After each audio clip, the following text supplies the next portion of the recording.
Thank you, Tom, and hello, everyone. For those of you who don't know me, my name is Henry Underwood. I'm a planner here at SWRPC, and over the course of the last couple of years, I've helped to support meetings of the Monadnock Broadband Group. Who are they? They're an informal coalition of municipal officials and volunteers, legislators, practitioners, and they have a shared interest of improving broadband in our region. They've met on kind of an as-needed basis to share ideas, resources, knowledge, and news. And meeting topics, just to give you a flavor, have ranged from state and federal legislative proposals. Henry, I'm going to interrupt you for just a second and remind everybody that if you're not Henry, then you're not talking. Would you please put yourself on mute so we don't get the feedback that's coming through at this point? Thank you. Thanks, Tom.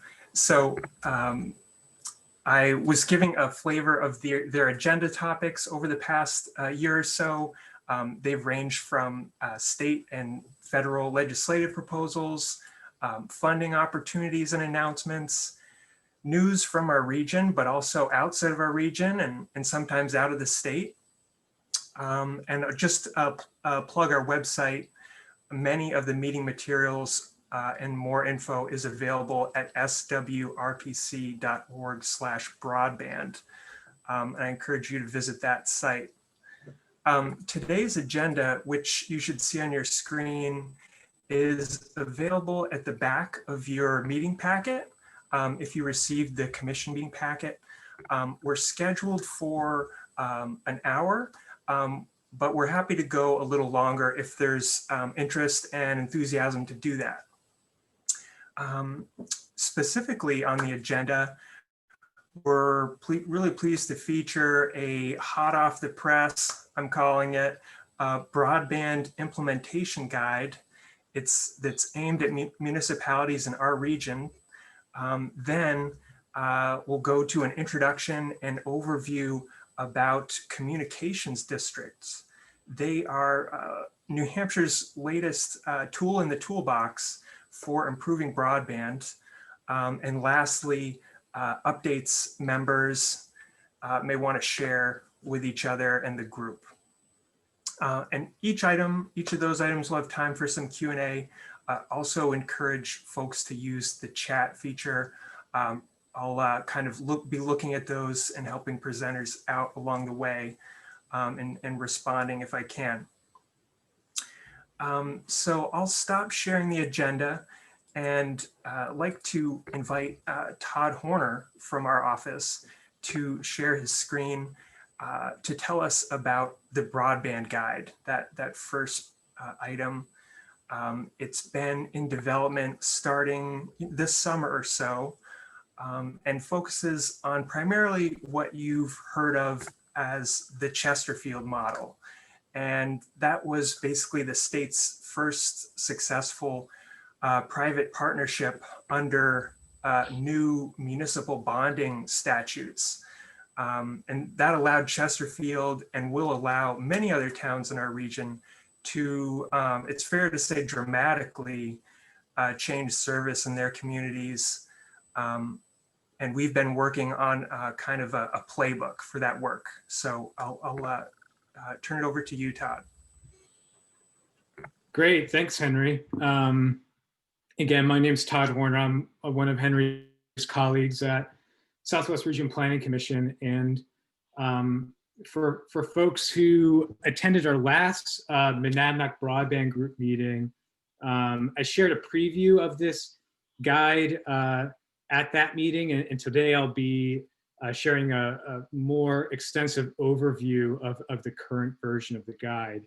And I know that many of our Monadnock Broadband Group members have seen the guide in its draft form and have provided feedback and comments on the draft. And I want to recognize the fact that those comments were extremely helpful. And I made sure to read each and every one of them. And that input really made the guide a more useful document. And a primary goal of the guide was to compile and document the experience gathered by communities in our region who have acted as leaders when it comes to expanding broadband connectivity. So your input and generosity with your time made that possible. And folks who weren't at the Monadnock, the last MBG meeting, you're probably, this is new to you. You're probably wondering, what is the Monadnock Broadband Implementation Guide, and who is it for? And the guide is written for a wide audience, from resident volunteers to town officials to municipal staff. Really, anyone who's interested in expanding broadband connectivity in their community. And as Henry mentioned, it focuses on a particular implementation model, what's come to be known as the Chesterfield model. But I want to be clear that it also includes information useful to towns that might not be set on the Chesterfield model quite yet. Some of the initial sections of the guide are useful to towns or cities, no matter what approach you're considering, or even if you haven't settled on a particular approach. So I'm going to walk through the guide using the flowchart on your screen, and that will give you an idea of the content in the guide and how it might be useful in your community. So at the top of the guide, we talk about the value of forming a broadband committee. No matter which approach to broadband expansion your community might end up pursuing, the effort to expand broadband connectivity in the Monadnock region has really been a grassroots movement driven by dedicated broadband champions. And moving the issue forward has typically required a new group of volunteers beyond existing municipal boards and committees. And the guide discusses different approaches to forming such a committee, whether as an official public body or as an informal ad hoc group. And we've seen both approaches used in our region. And there's pros and cons to each, and the guide gets more into those pros and cons. So an important step to take prior to pursuing a particular solution to broadband challenges is to make sure the problem is clearly understood. And the guide recommends that a municipal survey is a good first step for better understanding the broadband related challenges in your community. You may have a good sense of the challenges facing some community members, perhaps your neighbors or folks in your social circles, but a survey expands that understanding and helps provide decision makers and potentially voters with the data they need to make informed decisions. So the guide discusses different types of questions you might want to ask on a survey, depending on your community's goals, and even includes a template survey in its entirety, which you can adapt to meet your town or city's needs. The section also includes tips on interpreting and presenting results, and also touches upon other data collection methods besides a municipal survey. So as useful as a survey can be for collecting community feedback on broadband challenges, in order to develop a property by property picture of where broadband is available and where it isn't, you really need the cooperation of incumbent providers. And the best mechanism right now for soliciting that data is a request for information, which is required under New Hampshire state law as a precondition for issuing broadband infrastructure bonds. That's a mouthful. I'll talk a bit more about broadband infrastructure bonds further on, but even for communities who might not end up using that particular approach or issuing bonds, an RFI is still a great mechanism for collecting address level broadband availability data, really zeroing in on who has broadband access and who doesn't. So for this reason, the guide suggests that an RFI is a good step to take even before selecting a particular path forward in terms of actually building or expanding broadband connectivity. The guide offers suggestions on what language to include in that RFI letter and links to an examples, but I want to note here, however, that the guide, while it includes a lot of really helpful information, it's certainly not a replacement for qualified legal counsel, and so it recommends throughout to consult with your town attorney and or bond counsel when a matter of law is in question. So say you've formed a broadband committee, you've conducted a municipal survey, conducted an RFI, and have received information back from providers. You've collected a lot of valuable information that helps identify where challenges exist, but where do you go from there? The guide focuses on a particular path forward, as we've mentioned, the Chesterfield model, but before focusing on that particular option, the guide provides a high-level overview of some alternative approaches, including, for example, communication districts, which Carole will speak to in more detail later on in the meeting, federal programs, municipally owned networks, private cooperatives, and other alternatives. And the guide touches on these other approaches because while the Chesterfield model has proven to be a successful one that can deliver results, it may not be the best fit for every community. So it's important to acknowledge that the Chesterfield model is one among many. So that being said, after the guide touches upon a range of different options, it really focuses on the steps specific to the Chesterfield model, and that's because it's a proven approach that's delivered results in the Monadnock region.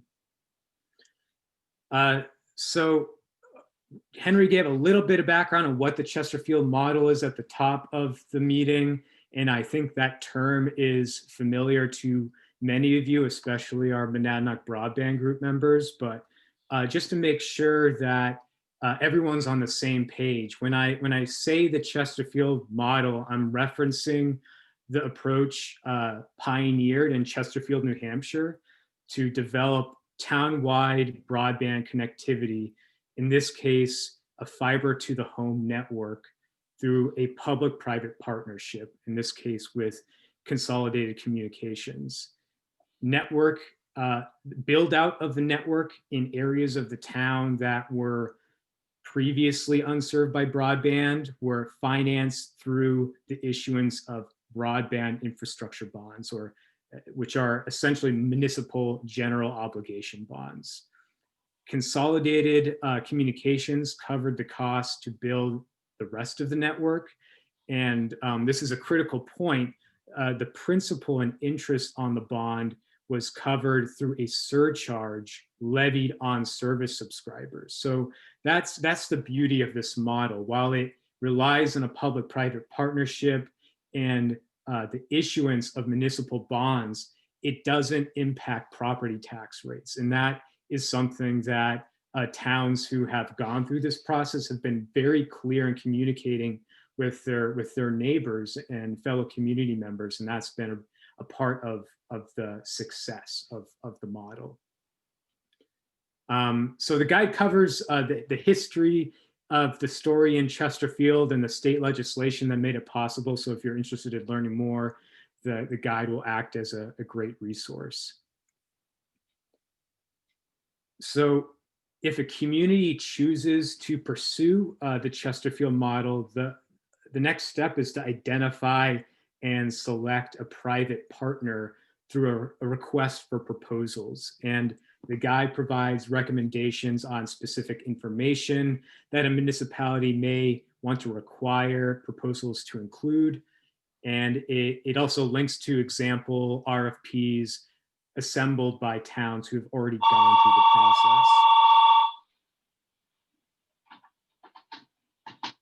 process. So the guide lists a variety of factors that might inform proposal review and vendor selection, things like project costs, geographic area served, the network technology, so cable versus fiber or other technologies, pricing, and other considerations that go into the decision-making process of selecting that private partner to work with.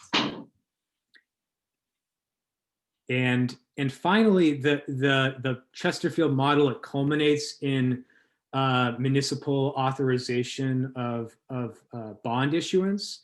And the guide focuses on the process required in communities that hold budgetary town meetings, which includes most smaller New Hampshire communities. The process may be slightly different depending on the particular form of government. But as of now, the guide focuses on that town meeting process. So the guide provides an overview of the various steps needed to successfully bring the bond issuance to a town vote and for it to pass a town vote. Some of those steps include what's called a determination of public benefit, which is essentially to affirm that the bond issuance primarily benefits the public and not a private party. It discusses the bond hearings required in advance of the town vote, placing a warrant article for town meeting, including some example language drawn from towns who have gone through the process.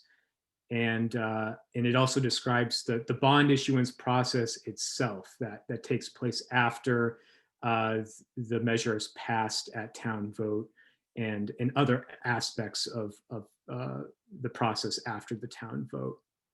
So the guide includes a lot of detailed information, which I really am just able to skim over in a 10 to 15 minute presentation. But pulling it all together, again, the guide includes at the end a template timeline that synthesizes the sequence of events and how long the whole process could take from start to finish. The circumstances may vary from town to town, but the timeline gives the reader a sense of what's involved. So that is a real kind of it's a lot of information. It's for those who are just coming to the conversation for the first time, that might have felt like a fire hose being directed at you. But it is really just meant to be a teaser and to encourage folks to check out the guide itself, which is up on our website at swrpc.org/broadband/resources. And we'll also post this under our Monadnock Broadband Group under the meeting for today. So you'll be able to find it there as well. The official comment period has closed on the guide, but we're always open to feedback. We're thinking of this as a living, evolving document that could see updates in the future as new policies and approaches to expanding broadband connectivity become available. And those topics could become new sections in future versions of the guide. So again, thank you to everyone who provided comments on the guide. Thank you to the folks who really are the real experts on the topic and offered your time and materials that you developed along the way, which allowed the Planning Commission to pull that information together and hopefully provide a vehicle to share that information with communities who are earlier along in their broadband journey. So Thanks for the chance to share a bit about the guide. And if you have comments or questions, feel free to reach out. So with that, I'm going to stop sharing my screen, and I think I'm going to hand it back over to Henry at this point. Sure. Thank you, Todd, for that great overview.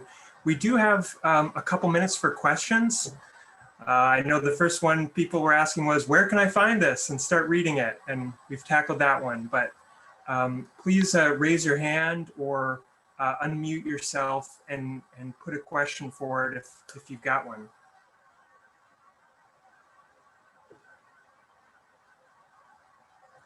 Henry, I see Ann Sweet waving her hand. Thanks, Tom. Henry, how many towns have begun the process of developing a system set up for this? And you cut out there at the minute, how many towns have begun the process of Creating a broadband system for their towns? Well, I think it's a difficult one to answer.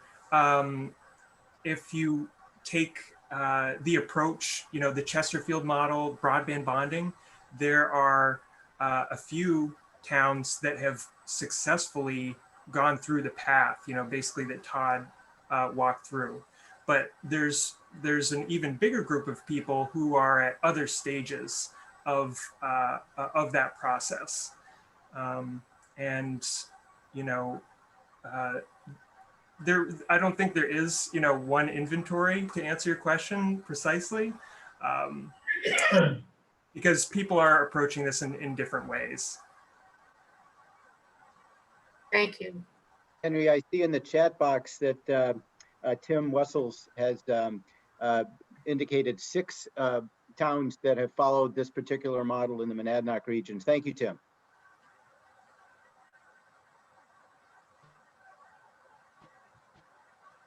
Thanks for adding that on, Tim. Are there other questions about the guide for Todd?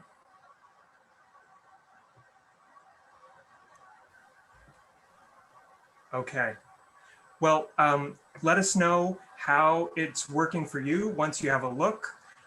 We won't be able to do rolling updates, but we do want to kind of track feedback as people are getting into it. And thank you to the folks chiming in with some updates. Hopefully we'll get into those maybe in a little more detail later on the agenda. As far as the next item on the agenda and presentation, I'd like to introduce Carole Monroe and invite her to share her screen.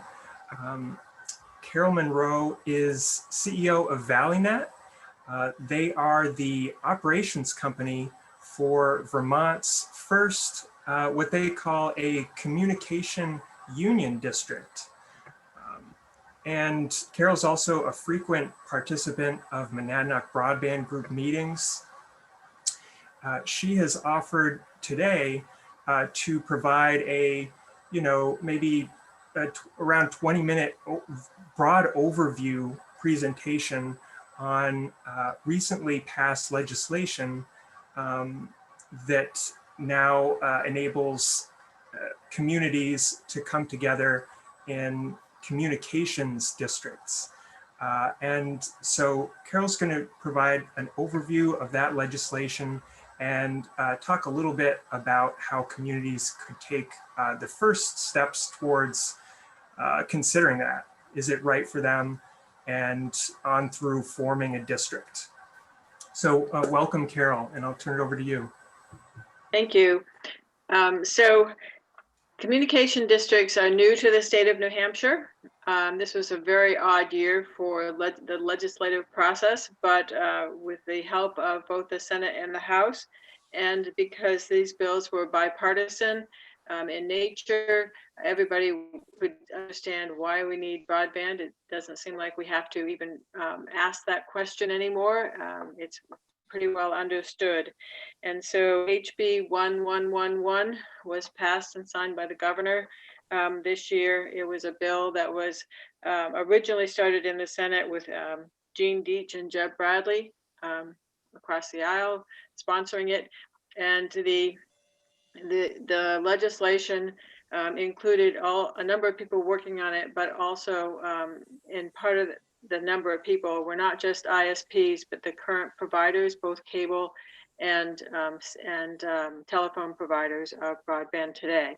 So it really is quite a broad brush, but allows for communication districts in the state of New Hampshire.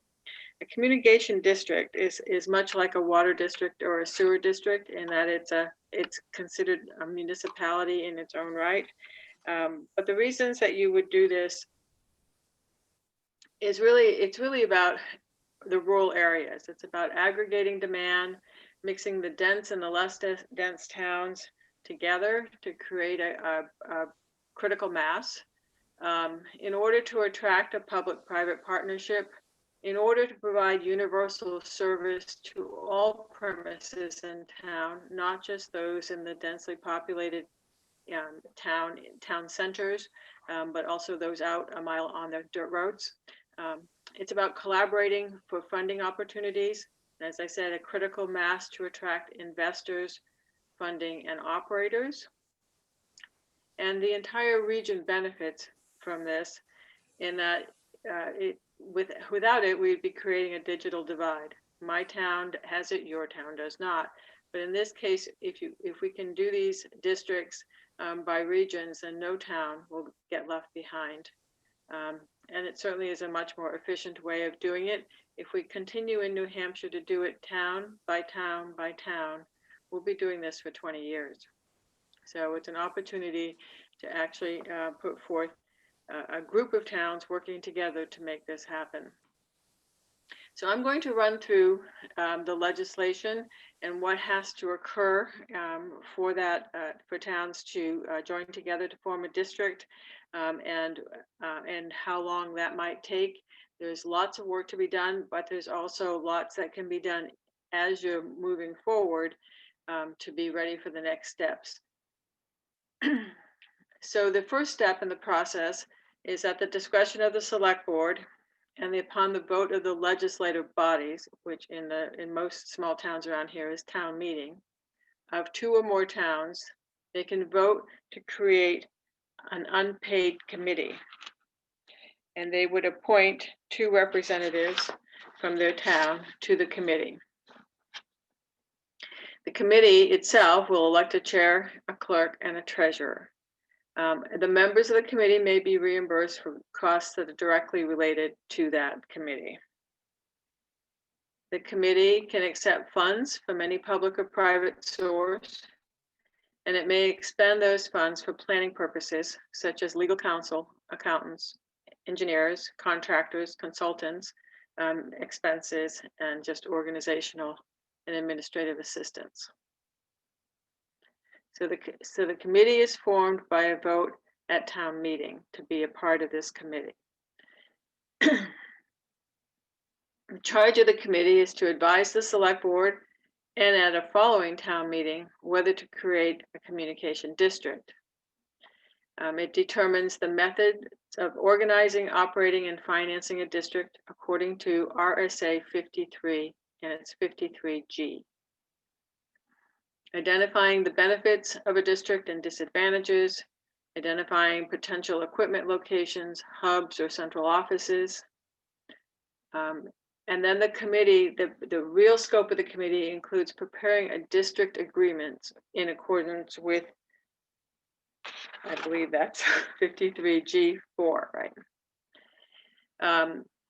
Once an agreement has been prepared, there's a public information session and a hearing on the paper, and the proposed agreement can be sent to the governing board of each municipality. This agreement, though, so the next step is getting feedback from the meetings and the hearings, making any amendments necessary, and a version of the agreement. And the agreement is like bylaws, has to be sent to the Attorney General's office for review and approval. So, and if during the process, of course, if there are significant changes, it sort of you have to go back and have another hearing in at least one of the municipalities. After Attorney General approval, the committee may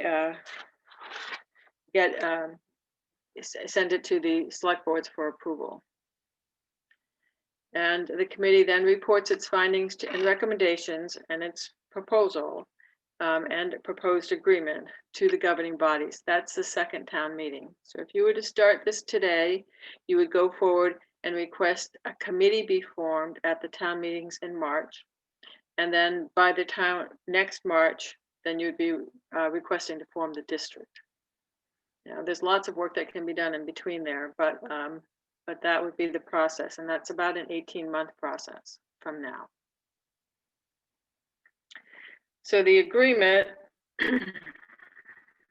has to list the municipalities that are being included, the provisions for sharing of planning, operating, and maintenance equipment, infrastructure, and services, the method for selection and removal of representatives to the governing board, the number of representatives, their terms, and the rules of procedure, powers and duties of a district governing board officers, description of the equipment, infrastructure, and sites, and terms for the municipalities to join or withdraw from the district. So you can see you're setting up an organization and an entity, and these are very similar to bylaws. The method for which the agreement can be amended, procedure for dissolution, before and after debt, provisions, varied levels of participation by members, and procedure for preparation and adoption of an annual budget, procedure for when not all municipalities vote to approve the agreement. So what happens if it goes to, 7 municipalities at the second town meeting and only 5 agree? So that procedure would be in this agreement. What happens, and it lists sources that are acceptable to the district. So it's at this time the district can identify those funding sources that they're willing to participate in and those that they're not. I encourage people to make sure that you just leave all funding sources available to you, and then make those decisions at a later point in time. Vote on establishing the district happens at a town meeting in town meeting towns, or for non-town meeting towns within 60 days of the governing body's receipt. And this is the language. It's quite simple.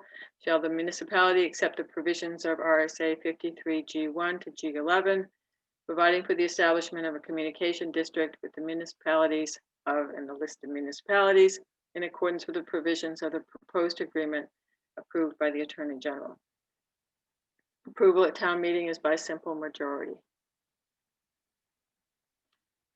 So the communication district, after being formed, goes through the normal startup types of procedures, adopting a name and a corporate seal. It reviews federal or state grants and loans, it can receive federal or state grants and loans as an entity, revenue from subscribers, access fees from subscribers, broadband infrastructure bonds, those are the general obligation bonds, revenue bonds on the revenues it expects to collect, and it can accept member contributions or investments.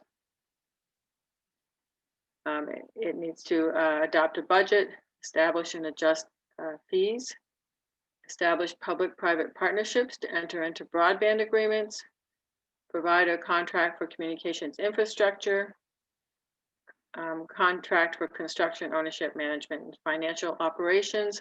So you can pretty much see what you're going to be doing is similar to what a single town would do, but on a much larger basis, having aggregated demand, and including all the small towns and small entities in the same district.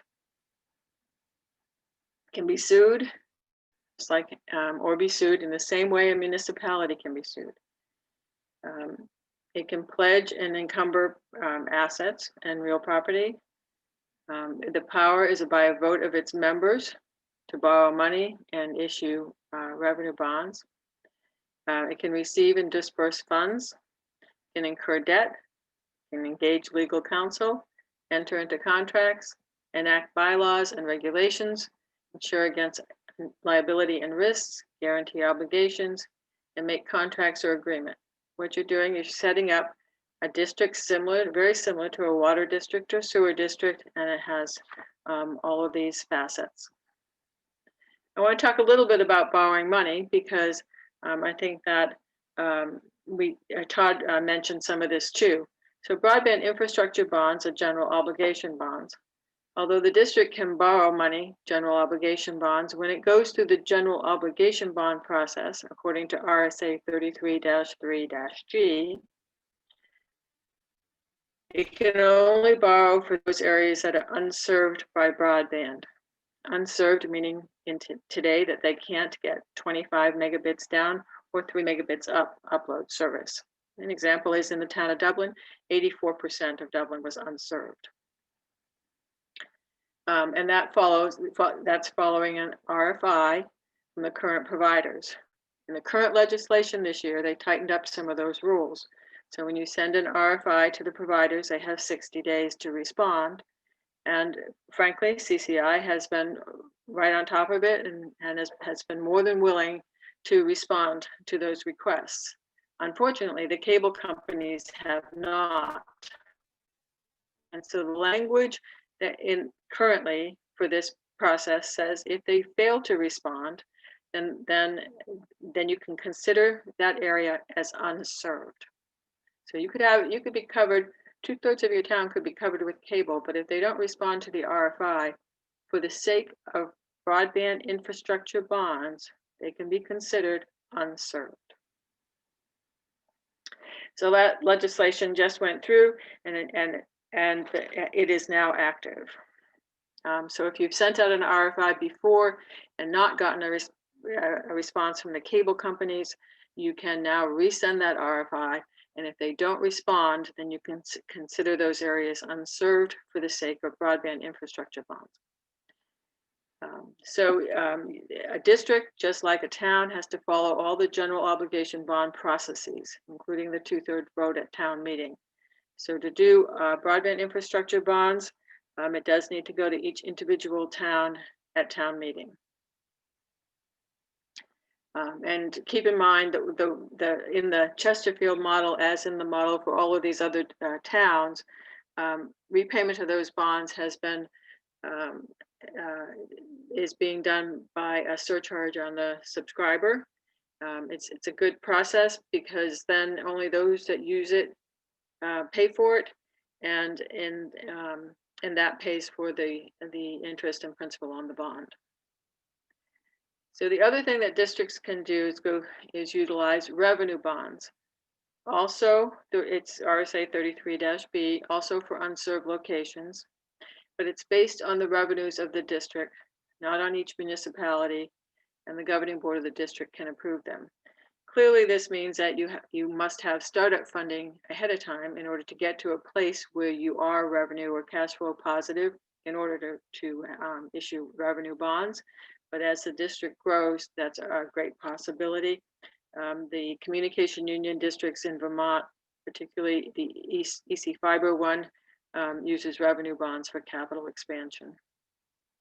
It's the bond market is very familiar with these municipal type bonds, whether they're sewer bonds or water bonds or broadband infrastructure bonds. The governing board has members from every town who belongs to the district. Its powers and duties and liabilities are vested with the district. Just want to make sure I have. And the majority constitutes a quorum. A simple majority on votes is sufficient to approve any action. The board can choose a chairperson by ballot and appoint a secretary and treasurer and other officers provided in the district agreement. The governing board shall send to member municipalities by January 31st a report on activities and affairs, including a detailed financial report. So keeping the town involved and keeping the towns up to date.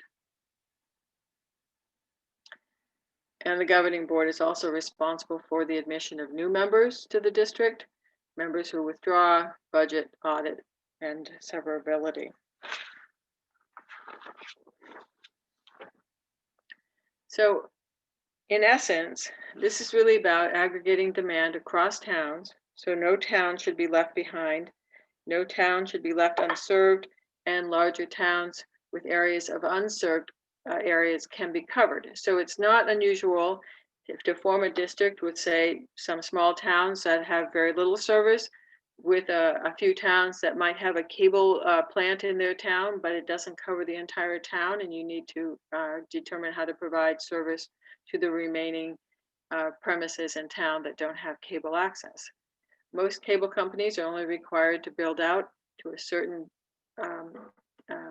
number of houses per mile. So it varies from town to town, but whether it's 25 houses per mile or 20 or 30 or 20, in most towns, there are areas that are unserved with that cable because they don't reach that density. But this is a good opportunity for towns to sort of band together to make sure that all of their premises are covered without doing a lot of overbuilding of the current cabled areas. You would have to overbuild some, because to get to those outlying areas, you have to go through the center of town or on roads that are already cabled. Seems like a long process, but there's much that can be done to get accomplished in the meantime, including all of which we've talked about before. Who are the providers? Which providers might be willing to serve the district? And you can start that process early and know where you're going to go if you were to issue an RFP. Although general obligation bonds are allowed, they're not required. And in my thought process, they should be sort of the last resort. It has worked for other towns in New Hampshire, and they're paid back with monthly subscriber fees on the customer. And although communication districts are a concept that's been available in Vermont for quite some time, the Vermont municipalities and districts cannot use general obligation bonds to fund their districts. And so you really should be looking at other funding sources first, and consider those first. Always on the lookout for grants, of course, and any federal funds that might be coming our way. And certainly revenue bonds imply the district is earning revenue. So in all situations, even before you would do revenue bonds, you need some startup funding to make that happen. So it's a new concept. It's new to New Hampshire, but it will allow us to get to our end result faster if we can make sure that all towns are included, either on their own or in a district, and moving broadband forward. It will save some time and some energy as we move forward to get it done. And I'm willing to take any questions.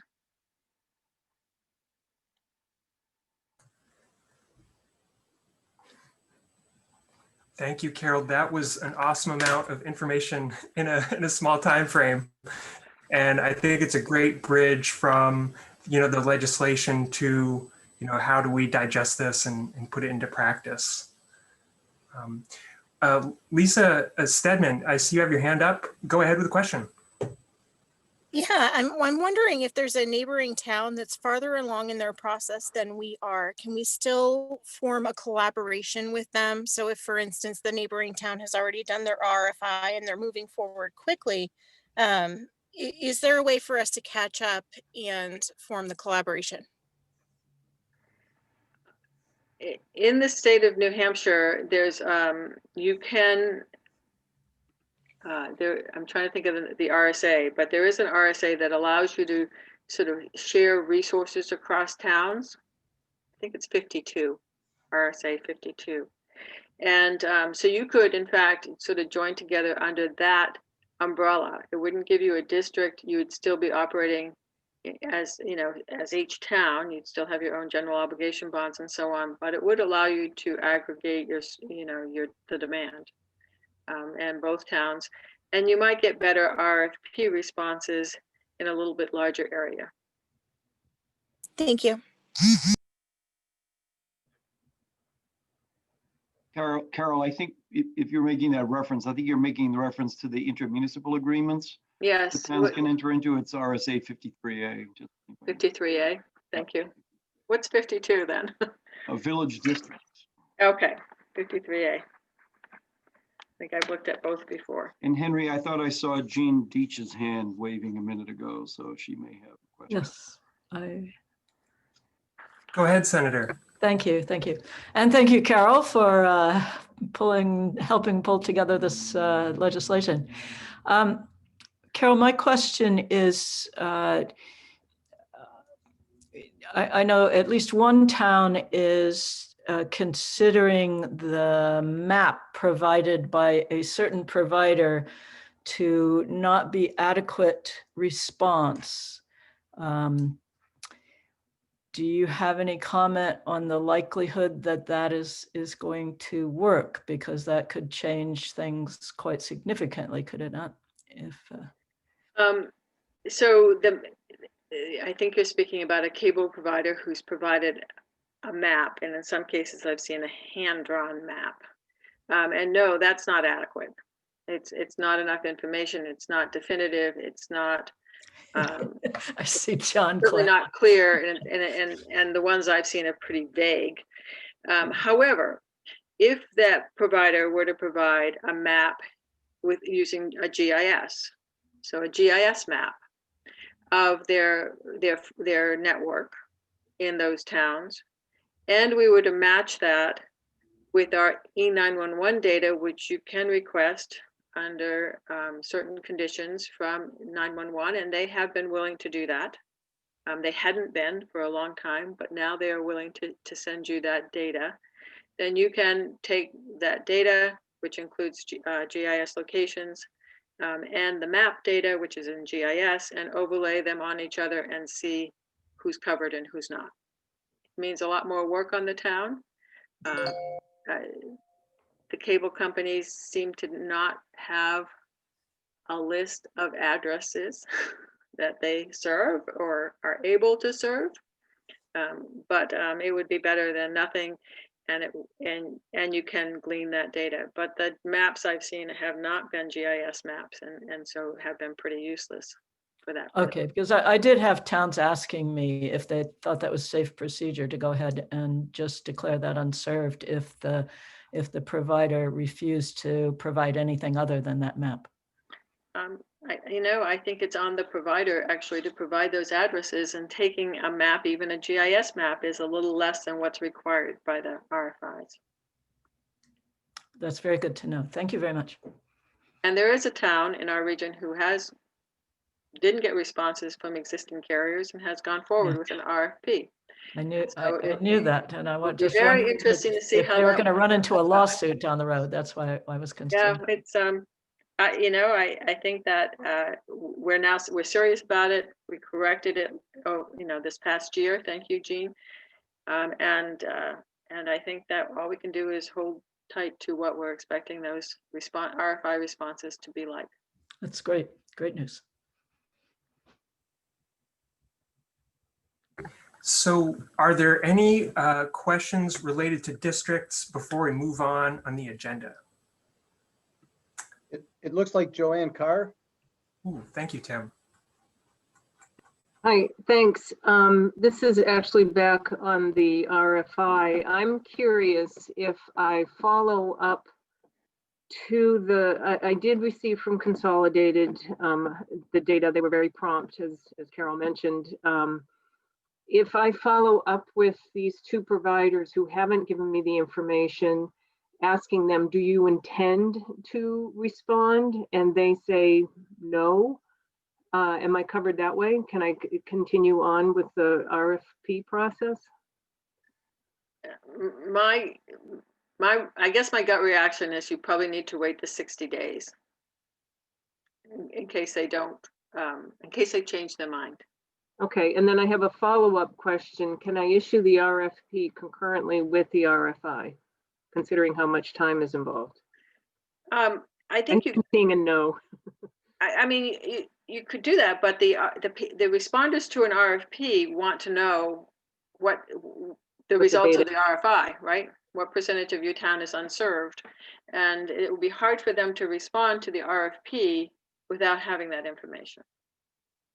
So if you sent them out at the same time, the deadline for the RFP might be 30 days following the 60 days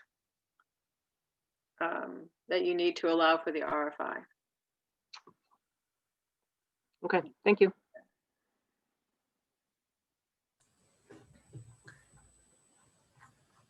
Henry, I have a question related Please. to districts.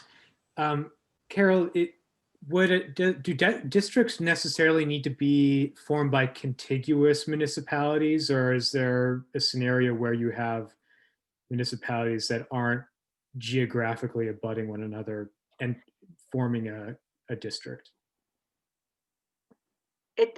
Like everything else in the world, it depends. Yeah, no, they don't have to be contiguous. There's nothing saying they have to be contiguous.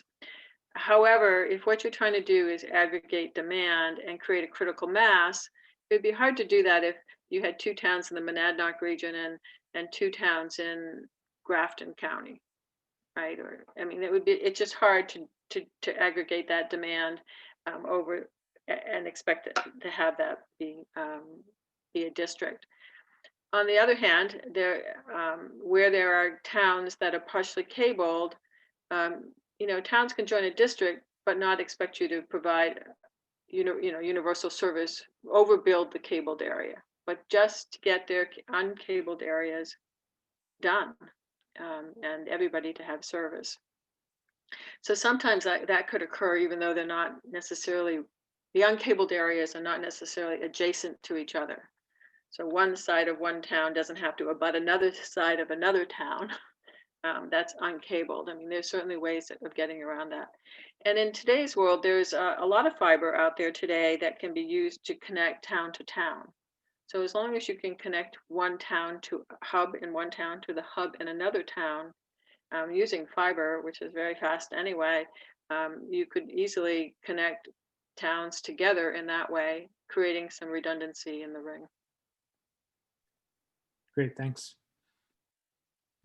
Hey, hi, this is Alfred Eisenberg from Francistown, and I had a question about, I was going to bring it up in the update section, but since you were talking about the RFI responses from the cable companies, in Francistown we have a situation like some of the other towns where we got the map response from Comcast, and you can't really tell just from that map. No. Where the exact houses are, and but that was like right at the last day of the 60-day period. After that, I had asked them, to give me some GIS data and stuff, and they actually gave me the GIS shapefile for their cable map. And a few weeks later, I said, well, can't you just give us a list of who's served and who's unserved, because I can't really tell exactly, even with that data, who is and who isn't. And they did eventually, 6 weeks after the deadline or something, send me a spreadsheet, but it had a lot of incorrect data on it, like some places that I know are not serviced, which happen to be in my neighborhood, they said were serviceable and things like that. So we're considering treating them as unserved, and I know another town has done it recently as well. The problem is we sent our RFI out back in May, so we received we get the response in May. Yeah, I think we got the response at the end of May. So is that too early? About the recent legislation stuff to clarify? The new legislation didn't become active until mid-September, I think the end of September, because it was 60 days from the governor's signature. Does that sound right, Jean? Pretty sure that was what. So the new legislation is now just active. So the rules would say that you can assume, you can make the case that those areas are unserved if they don't respond in the appropriate manner. Didn't come into play until, I think it was late September when the governor finally signed the bill. Well, the effective date, 53G, it reads, I'm looking at the state's website, Effective date, July 22nd, 2020. Right, so 60 days after that. So that means we would have to send out another RFI if we wanted to go that route theoretically? I think if you're, I think you do. I mean, I think you do if you want to be clear. Because I have to check, we have an opinion from our town council, and I don't know if he referred to the new statute or not. He may have just given his opinion without the new statute, so I have to double check that, I guess. Okay. Town council is infallible. It's a rule. Of course. Yeah, definitely check with your own council, though. Definitely check with your own council about this. Yeah. So And I'm I just should wondering also if, say that I'm not a lawyer. right, yeah. No one So that's what I'm just, assume I am. it would be interesting to hear input from the legislators as to, if I have an opinion from before that thing was made, does it matter? Or, I mean, you know, an opinion on an RFI that was before that legislation. Well, we Does felt that help? compelled to add that legislation this past year because we were not getting responses, or we were not getting good responses from some of the providers. And I have to say, it's not just cable companies, it's been some other providers as well. And so that's the reason why we added that language. And the cable companies were involved in creating the language that we added. So they know what's expected, but that RSA change didn't become effective until 60 days after the governor signed it. So that would be the 22nd of September. So if we sent out a new RFI and they responded the same way, then we would be Yes. okay. Yep. But there's a good chance they wouldn't, because No, now I would make sure your RFI is as clear as crystal of what your expectations are for a reply. that means we would have to do another 60 days. I know. Okay. Yeah. We don't get any credit for the first 60. I'd like to give you credit, but that isn't up to me. So I think what, for those of you who are just joining an MBG, a Monadnock Broadband Group meeting, these are the kinds of details, you know, many towns have had to wrestle with. We hope some of them will be resolved with the guide. Others are going to have to continue to be worked out. I am afraid we do need to move on to fit in some updates. I see hands up from Karen Hatcher and Lisa Stedman. If those are related to communication districts and Carole's presentation, let's do those. Otherwise, let's move on to other updates. Thanks, Henry. I'll try and make it quick. Carole, thank you. It's Karen Hatcher. You know, I'm wondering, because I'm hearing and I saw in the chat that a number of the towns around us are embarking on the RFI and RFP process, and that in Peterborough, you know, our coverage is really, you know, hole in the donut, and then the outside of the donut, we're not covered. And where we abut, say Greenfield, Hancock, Dublin, Jaffrey, you know, those are the places where we don't have coverage. And I'm noticing that my colleagues in those areas are all in process. So short of doing a communication district, I'm really wondering about the coordination that might be possible and what you might recommend around how we could coordinate to leverage versus doing this one by one without going the full route of a communication district.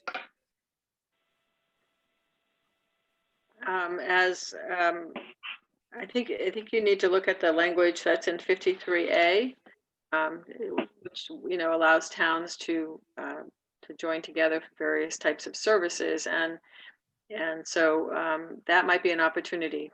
But I would, you know, refer you to your town council. Is that right, Tom? Thank you.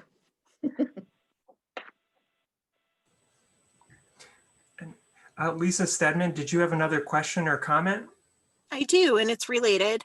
A lot of towns in this area have received money through the CARES Act in collaboration, a municipal collaboration with Consolidated Communications.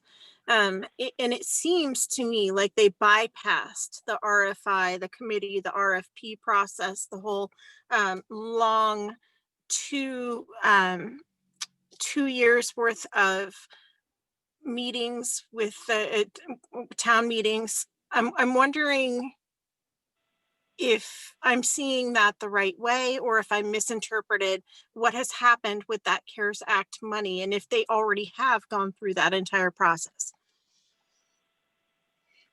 I can start on that, Lisa. So the CARES Act funding basically had a very, it was very time sensitive. These were federal funds, not municipally raised funds, that had to have projects constructed before the end of this calendar year. So providers around the state, found projects that they felt could be constructed in that time frame and applied to the state to access those funds. So it's a little different funding mechanism that it didn't rely on these procedural steps. Thank you very much. And that- we know that some of that money remains. Does it remain for the stragglers who didn't get a chance to apply the first time around, or are we all just going to go through this procedural rigmarole? I just talked with Annie Custer a couple of days ago, and it's going to depend on whether Congress actually signs the bills that are allowing that money to be spent after December 31st or whatever the deadline is, December 15th maybe.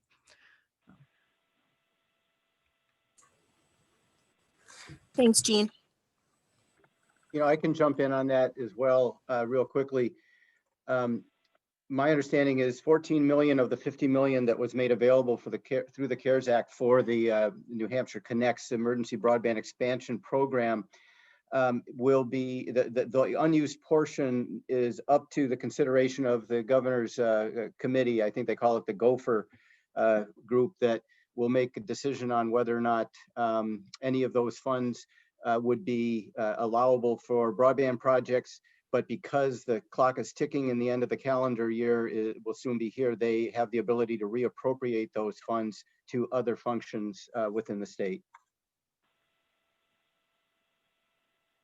Thank you. Hi, Tim. This is Tom with Annie Custer's office. I can touch a little bit on the legislation that was referred to. So in the HEROES Act, that legislation extended that December 31st deadline to December 31st, 2021. So it would give an extra year for those projects to be completed, which obviously with broadband, that time frame is critical. So that's something that the Congresswoman supported, and absent the passage of that, we can also look into standalone bills that would expand that deadline. So that's certainly an issue that we recognize, and we're working to find solutions at the federal level to be able to provide you all the time you need to get those projects done.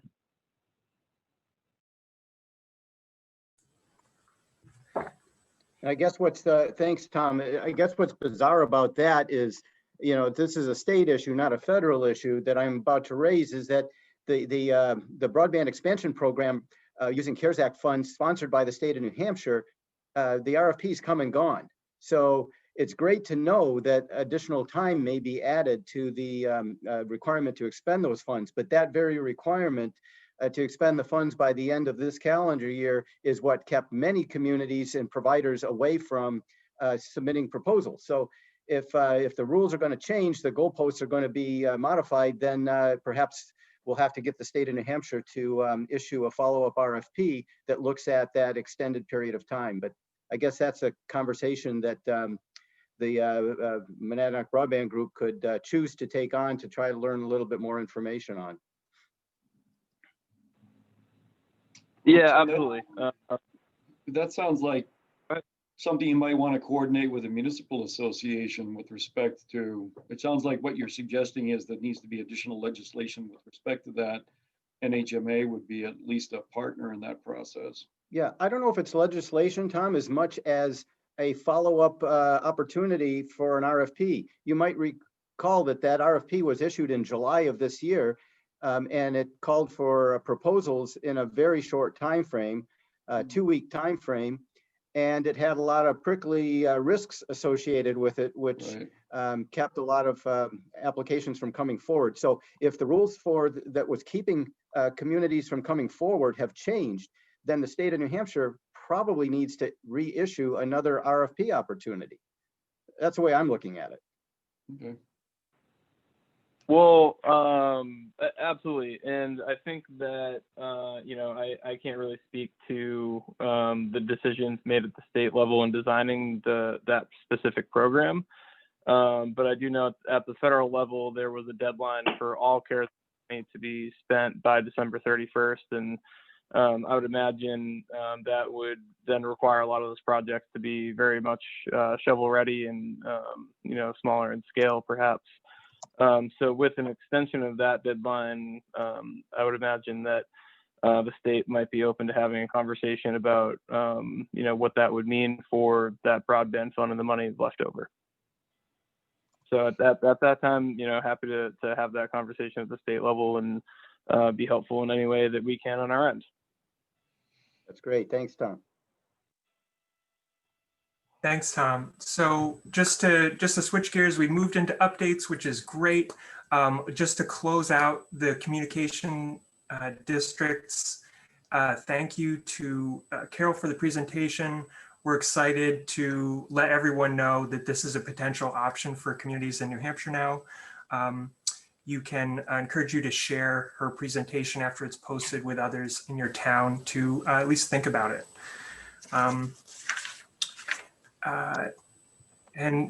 But let's move on in the agenda to updates. I think there are a lot of questions out there. So I encourage folks to use the raise hands option. And also to briefly introduce yourself, because there's still a large number of folks on who haven't been participating in MBG meetings before.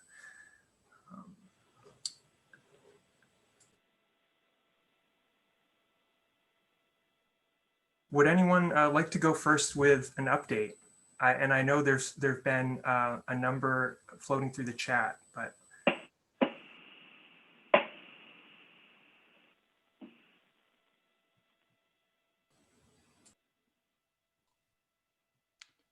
Sure, I'd like to go. Thanks, Tim. I'm Tim Wessels from the Town of Ringe Teltech Committee. The Ringe is the largest of the 6 towns who have used the Chesterfield model to fund a fiber build out to every street address in town. We are now in the building phase, and Consolidated Communications has divided the town up into, I'll call them 12 sectors. They refer to them, I think, as fiber paths. And 10 of them terminate in the Consolidated Company office in Ringe, and 2 of them terminate at the Consolidated Company office in Jaffrey. And so there are 12 of these fiber sections, and construction has started on 6 of the 12. And completion so far is from 5% to 54% of those 6 sections. The other 6 are not started yet. And of the ones that are already started, 3 have already started splicing. So 3 of the 6 that are started have already started splicing fiber, and they're complete from 17% to 33%. We receive an updated construction status from CCI about every 2 weeks, and this one was dated October the 5th.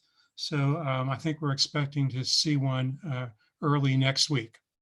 So progress is being made, and we can see that they've also subcontracted some of the fiber build to Waveguide, which was instrumental in building the New Hampshire Fast Roads fiber. middle mile, and also the two last mile projects that they built in West Rindge and Enfield, New Hampshire.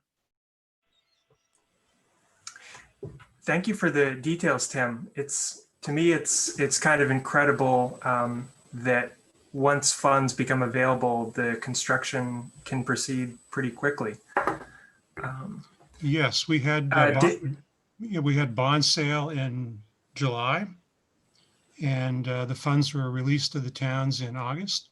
Contracts were signed, and basically work was underway very early in September. Thanks again, Tim. Dana Pinney from Fitzwilliam, I see you have your hand up.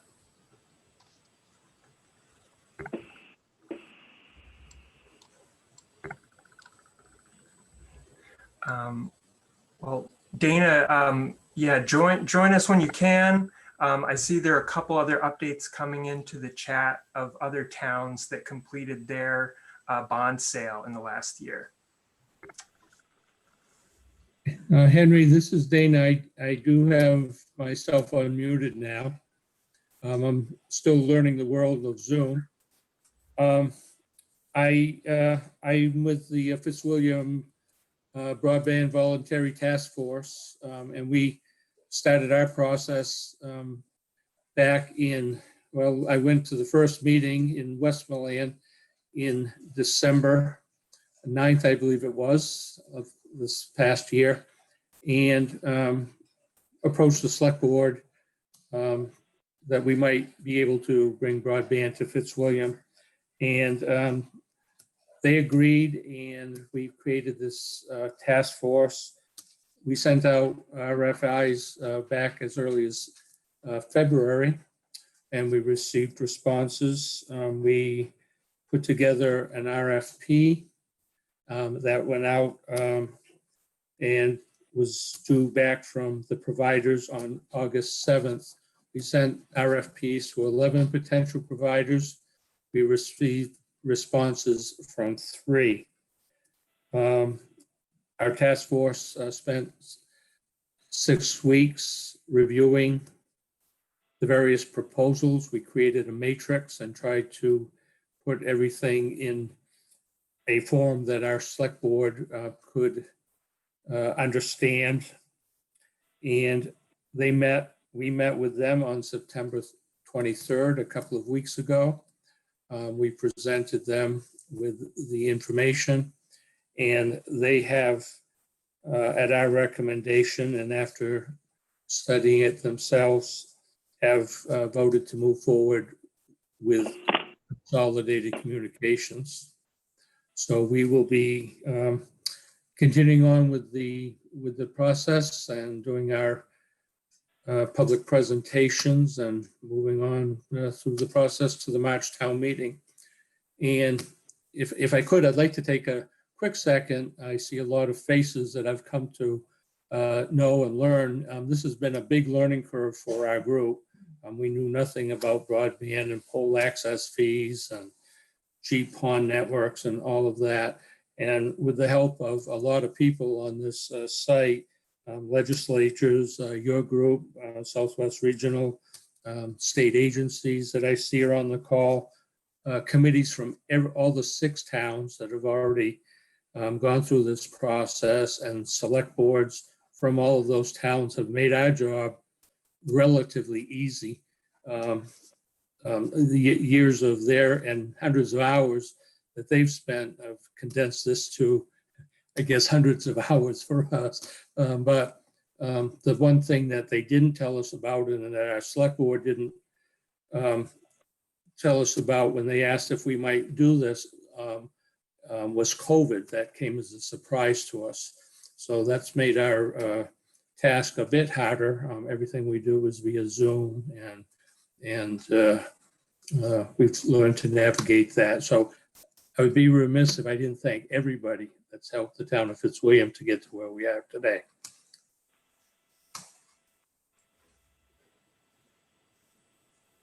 I know everyone's saying you're welcome. Thank you for the update, Dana. Lisa, did you have your hand raised, or is that your previous question? Okay, I'm gonna, Yes, I do. I wanted to just say that the town of Troy is behind and we'd like to catch up. So we're sort of craving the information from other towns that are surrounding us. And thank you so much, Dana, for giving your update. And I would love to connect with you. Henry, Certainly. Henry, can I jump in here? I want to just pose a question. How does Lisa or some other town who is dropping in on this meeting via the opportunity provided through SWRPC's fall commission meeting, how do they maybe decide that this Monadnock Broadband Group is perhaps one that they should be associated with? What's your advice?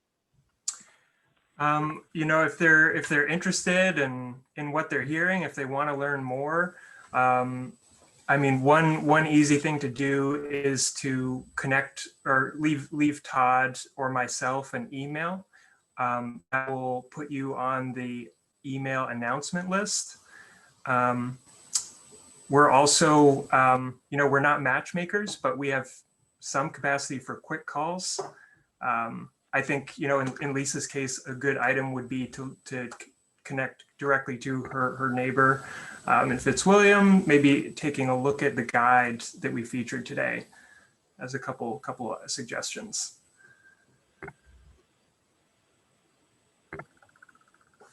But definitely to get on the email announcement list as a start. Christine Robidoux from Temple, I see you have your hand up. Yes, thank you.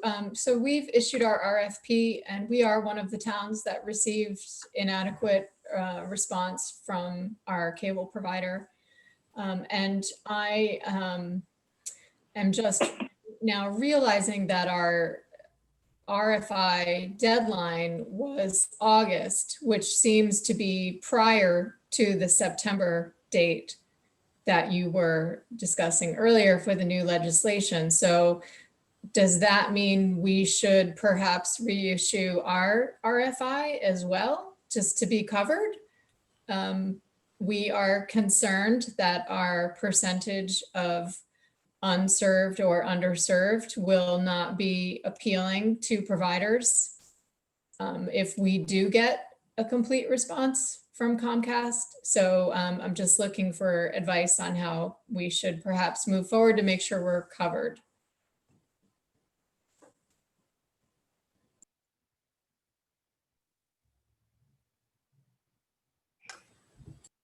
Hi, well, I think lawyer Carole Monroe needs to answer that question. I think it really is important to remind people that you really should check with town council. And I understand that it can be an issue in towns dealing with town council when you don't have somebody on board. But so by the way, we did check with council.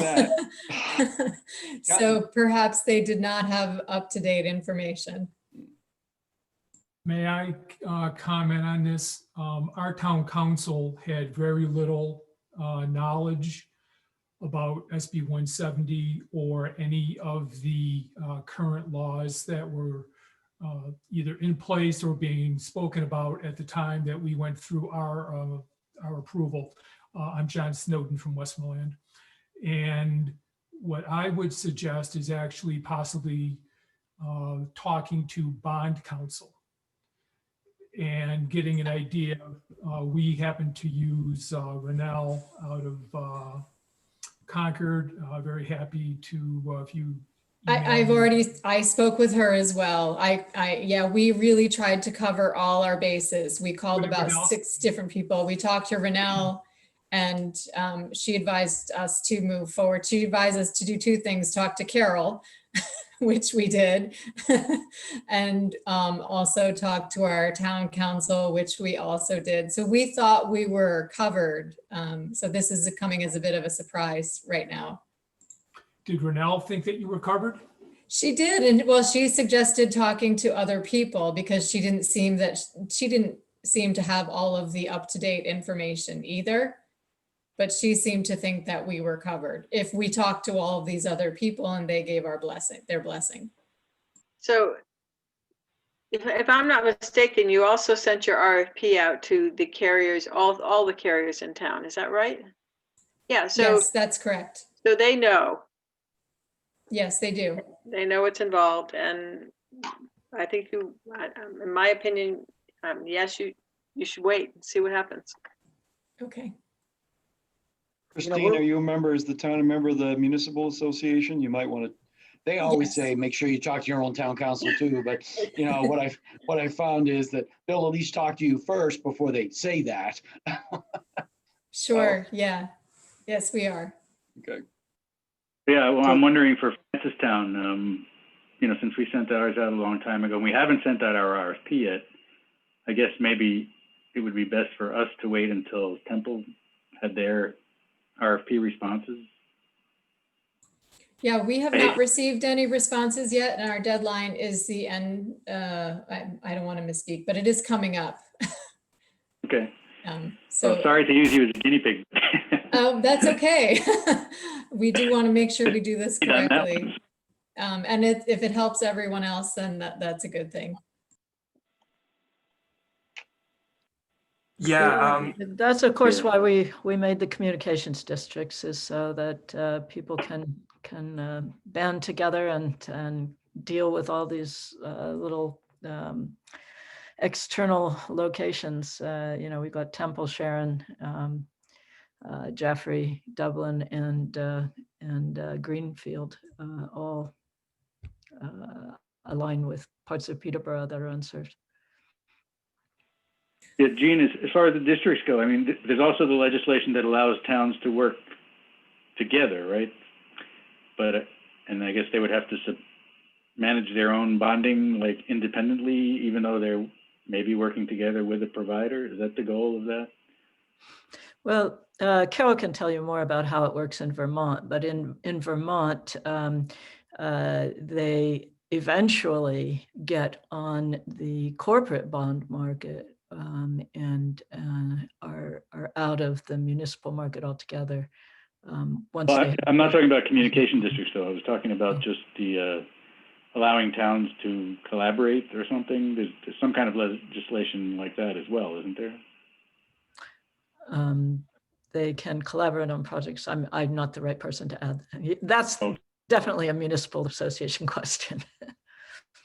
Okay, because I was wondering, you know, there are towns, bordering towns like in our case, there's Greenfield, and I guess there's Temple on one side, and also Hancock and us on the other side. That, you know, it seems like since the roads go from one into the other, it would be an easy reach for one of the providers who's doing, let's say, a whole town like Greenfield, who needs it for the whole town for sure, to just extend it a little bit and somehow figure out a way to, you know, maybe cover that one corner of Francistown or something like that, or one corner of the other towns.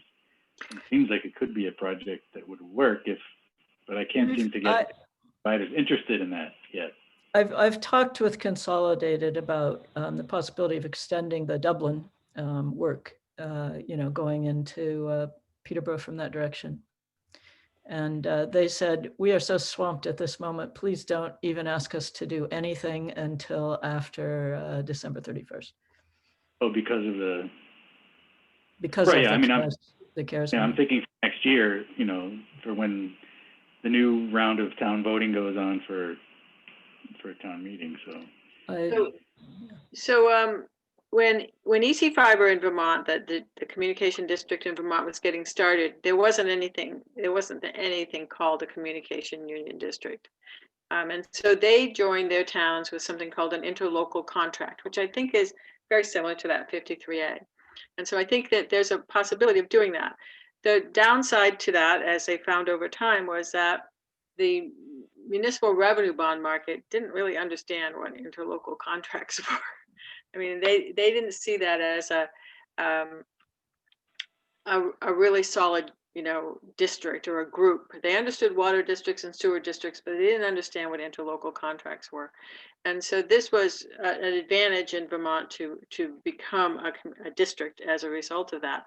But I think you should look at that language and see if it makes sense, because particularly in the case of Peterborough, where they want, you know, a piece of it is on the Greenfield side and a piece of it is on the Dublin side, and it may make sense to look at that language.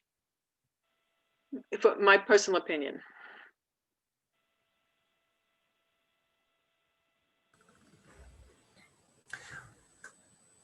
I see there's a question from Rebecca Owens. Go ahead, Rebecca.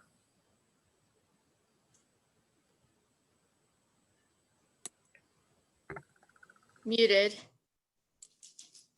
We're all still learning Zoom, right? So there've been some updates in the chat so far. Hi, I'm here. Hi, Rebecca, go ahead. Sorry about that. I was, I clicked the unmute and the small icon and that one wasn't working. So, so my question first had to do with the RFIs to wireline only, or whether we should be doing that to other providers like satellite providers. That was my main question. I'm not recalling my other one, sorry.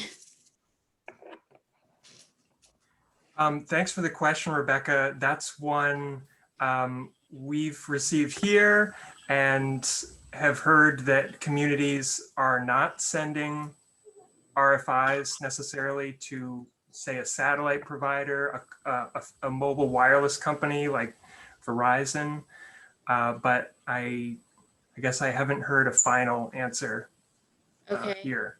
And I, thank you. I do recall my other question. I was wondering if any of these towns are making the responses that they received to RFPs public, or if the providers are asking them to not share the information, and how they're approaching sharing that information.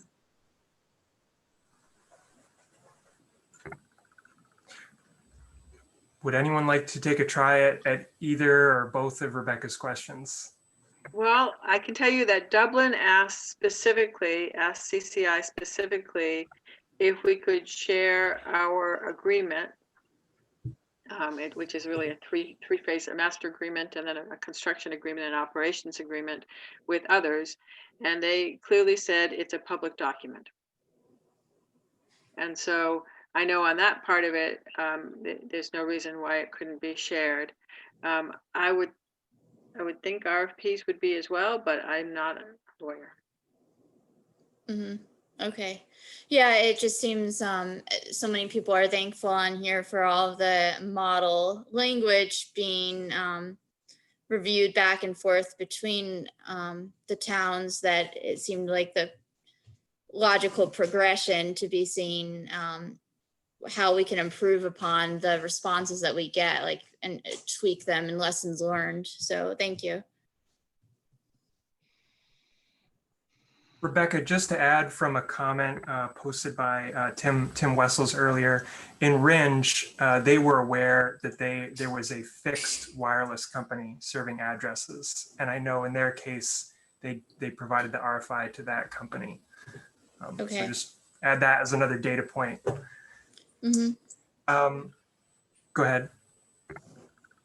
Am I mistaken? I believe that SB 170 says you do not have to include like HughesNet or Verizon, AT&T, all the wireless providers, as well as the satellite providers, are not necessarily, you do not have to send RFIs to them. They can respond to an RFP, but you don't have to send an RFI to them. They're not included.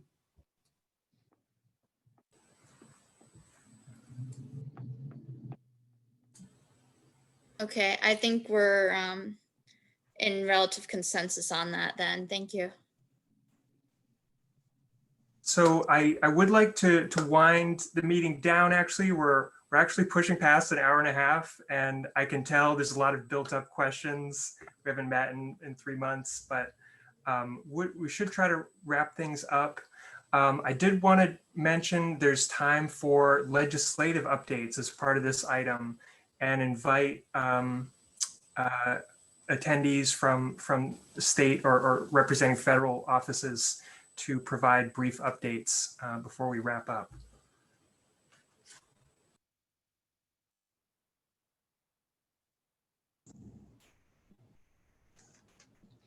Henry, want me to go?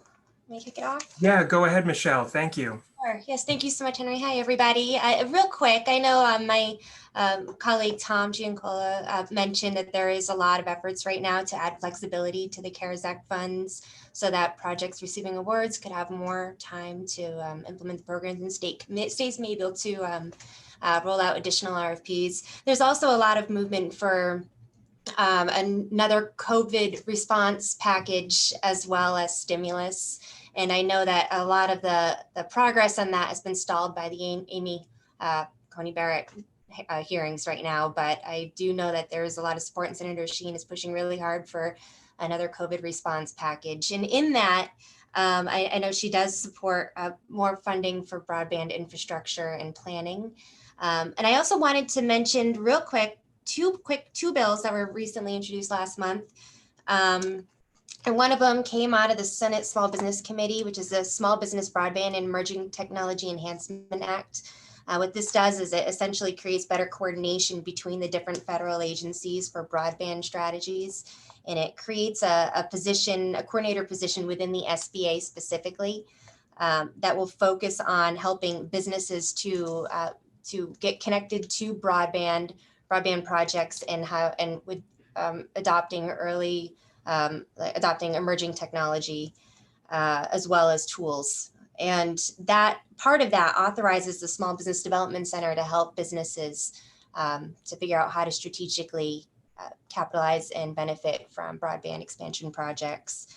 The other one, which Senator Sheen co-sponsored, is the Keeping Critical Connections Act, which was introduced by Senator Klobuchar and Kramer. And this one appropriates an additional $2 billion it's a temporary FCC fund, which would compensate small broadband providers. They have to have clients under 250,000 clients.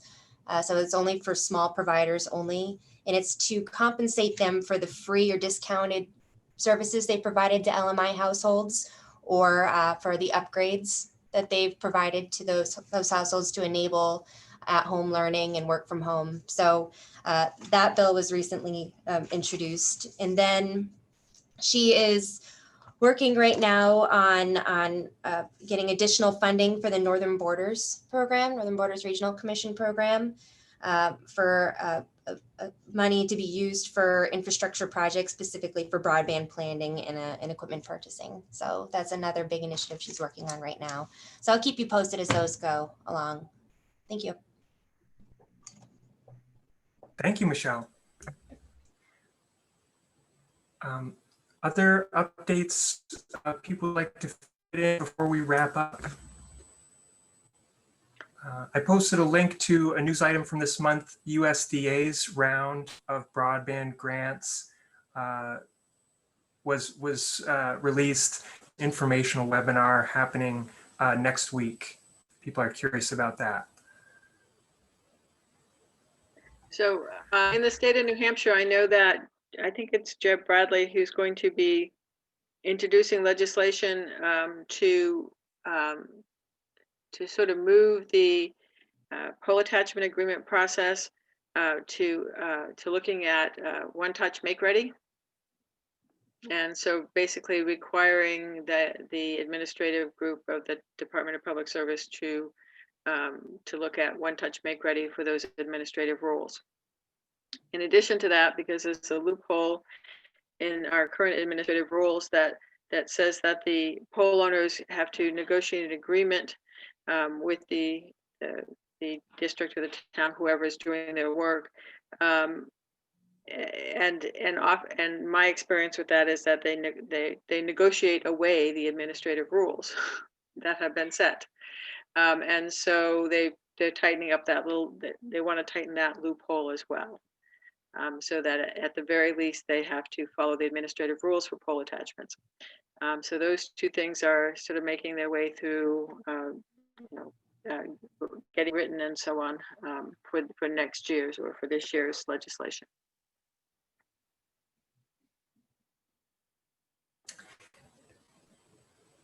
Thanks, Carol. I'm not seeing anyone else waiting to talk. I think it's as good a time as any to wrap things up. Wanted to, first of all, say thank you to all the MBG members for attending and our little bit bigger audience for today's meeting. If you have questions or feedback or want to subscribe to email announcements, you can contact me or Todd Horner here at SWRPC.